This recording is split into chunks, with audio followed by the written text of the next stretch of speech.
because we feel like it should be this all-encompassing thing. Of course, we have this unconditional love for our children. It is inexplicable, but I don't think, and again, this was my like first aha moment with my first daughter. I don't think we're just one thing. I don't think we become a mom and then it's just, well, I'm a mom, I should give up on the rest of my life. Like, that's depressing. I was 25 when she was born. Like, I got a lot of life to live. Like, I don't want, but so many women, they're not confident. And so it's actually, I read the best way that this was articulated, at least for how I now like to coach on it, is from Jennifer Allwood, who's just awesome in internet marketing space also. And she wrote a book and she talks about the difference between confidence and courage. And it sounds like your students, they don't need to be more confident to hit go. They need to be more courageous. It takes 2 seconds to push record. You're gonna suck when you start. I think this was before we recorded and started this episode, that you guys complimented me on my podcast.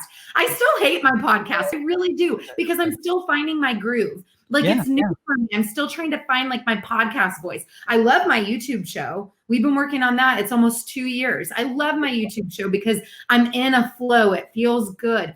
The first time Liz Benny told me to get on and do a Facebook Live, I was like, no, this was 2015.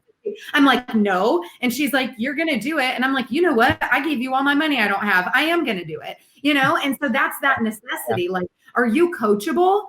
Yeah.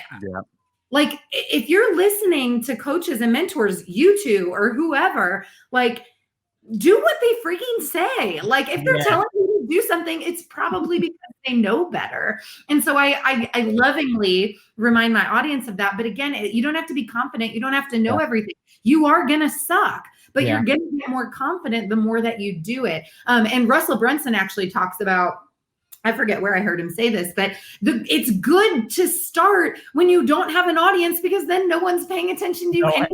Unfortunately, I have 30,000 people that listen to my podcast, and I'm like, I almost feel like I should apologize. I'm like, I'm sorry, this just is like, but it will be. And I know that because I proved it to myself with doing Facebook Lives. I proved it to myself with doing interviews. I proved it with my YouTube show. I know that it will be a remarkable podcast. And here's the deal too. We're all our own worst critic.